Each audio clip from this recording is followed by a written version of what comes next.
Hello class! So today we're going to keep reviewing about the past tense. The past tense is important and we use it a lot whenever we're telling what we did any time in the past, which the past is any time that is not right in this very moment. So you could talk about what you did yesterday, you could talk about what you did on your 6th birthday, or what you used to do in general. So let's get started.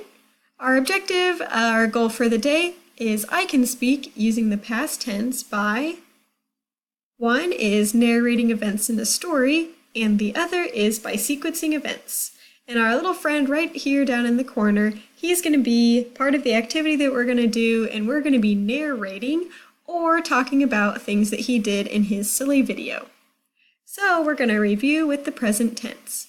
So this is the helping verb, and it is to be, and we have the subjects and then their respective verb. So I am, you are, he is, she is, it is, we are, and they are.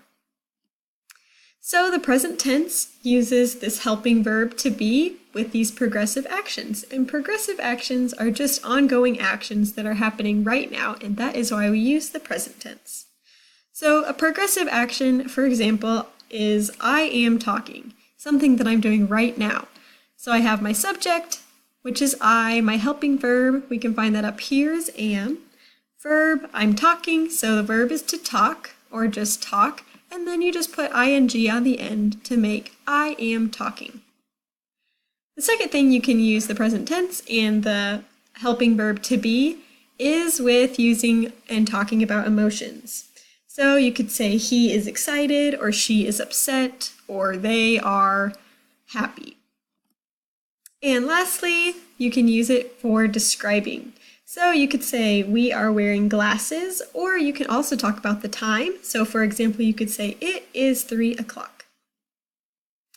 So right here for our examples, we have our singular subjects, which are I, you, we, and they. And then we have the verb in italics, which is walk. And you can use any verb, obviously, but this is the word I chose.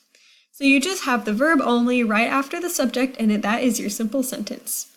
So we have the subject and the verb, and then we also have plural subjects, which are he, she, and it. These are very similar, except on this verb in the italics, you can notice that there is an S at the end of this word, and that makes it make sense with these plural subjects. We have the subject and then the verb, and then you just put an S on the end. So for example, this is me walking to school. I would say I walk, or I could say I am walking. And then I could say me and my friend, we walk, or we are walking. Now it's just two boys. They walk, or they are walking. Now it's just one, and remember we have our plural subject, so he walks.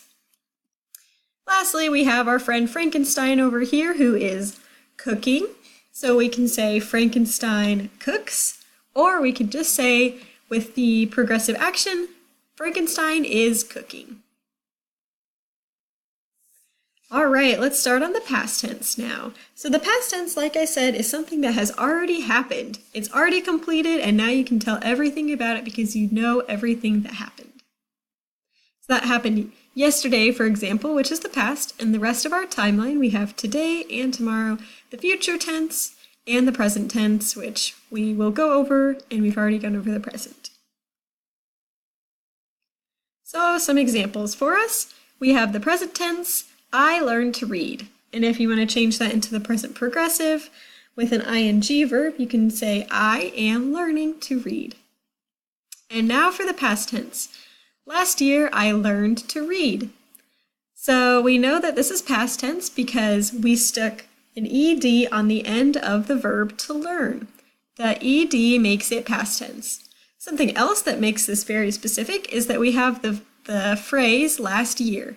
This is a specific time in the past, so we definitely know that this action happened in the past.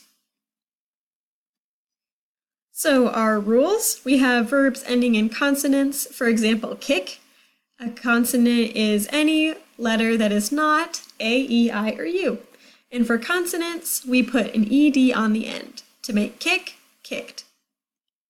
And then we also have verbs that sometimes end in vowels, which are A, E, I, O, or U. And our word right here, we have dance, which ends in a vowel. So we just put a D on the end, no need to add an extra vowel, just the letter D, and to make dance, danced. Some examples. All right, the first one, I play at recess with my friends. So we just talked about this, and this sentence is in the present tense. Our second sentence, we have yesterday I played at recess with my friends. Now this one looks a little bit different, it has a couple more words. So we have yesterday, which is a signal phrase of not today, but yesterday, so we know it's in the past. Another thing that shows us it's in the past is the ed that is on the end of the verb. So we definitely know that this sentence is in the past tense. All right, so we are going to watch this Mr. Bean video for our activity. We have Mr. Bean right here. He's a star of our show. I've linked the video right here. So individually, we're going to watch this video up to 8 minutes and 40 seconds. We're going to see the silly things he does whenever he goes to the supermarket and he's shopping. After we watch the video, we're going to write sentences in the past tense of what Mr. Bean does. So we're going to watch the silly things he does, and you can write down notes on your paper while you're watching the video, or you can just write sentences as the video is going on. I'm going to click the link to this video right here, and then I'm going to show you an example of how I might start this assignment. So now we're at the video, we'll just click play, watch him walk into the store.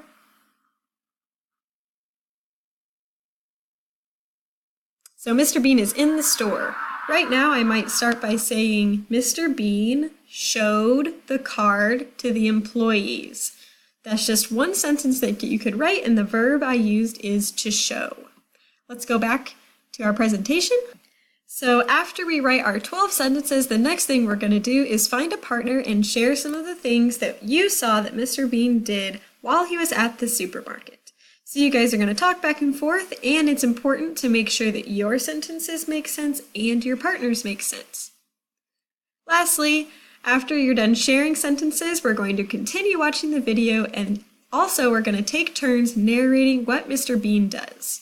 So up here at spot number 2, we practice writing our sentences and in the past tense as best as we could, and then we're going to focus on another important part of language, which is speaking.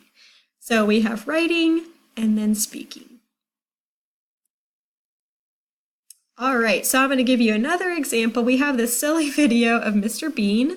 You can say whatever you think he's doing. For my example, I said, I think he's dancing right now. So I wrote Mr. Bean danced, and I made sure to put the ed on the end to make sure that everybody knows that it's in past tense. If you want to be a little bit more specific in these sentences that you write, you can add more details. For example, you can say where he is or what he's wearing, for example. So I said for another sentence, Mr. Bean played the guitar in the street. So this is a little bit longer. Either one is perfectly fine. So I have a list right here of some regular verbs that I saw that Mr. Bean did in his video. We have dance, look, cough, etc. These are things you could just put the ed on the end, or you can just put the d on the end based on if they end in a vowel or a consonant. But we also have irregular verbs. These verbs sometimes they just have no rhyme or reason to how they are spoken, they just are, and we have to take time to memorize them. So I've listed them out for you, and you can use some of these, but also as another resource, I've linked up here in the left to this Cambridge dictionary. You can use the dictionary if you have checked with your partner and they don't know how to say a word, if another friend doesn't know a word, or if I'm busy, then you can use the dictionary as your fourth resource. So let's go there. All right, so we're at the website, and what you need to do is you need to type the language that you're going to type in, that you know the word. So for example, Spanish. I don't know what agua means in Spanish. So in Spanish to English. So right here, I'm going to come over. I want it to give me the word in English. So then I'm just going to click translate, and it comes up with water. Remember, this is the fourth option you can use so that we're practicing our skills of working around words that we don't know. All right, and that's the end of our activity. Have fun watching Mr. Bean do silly things.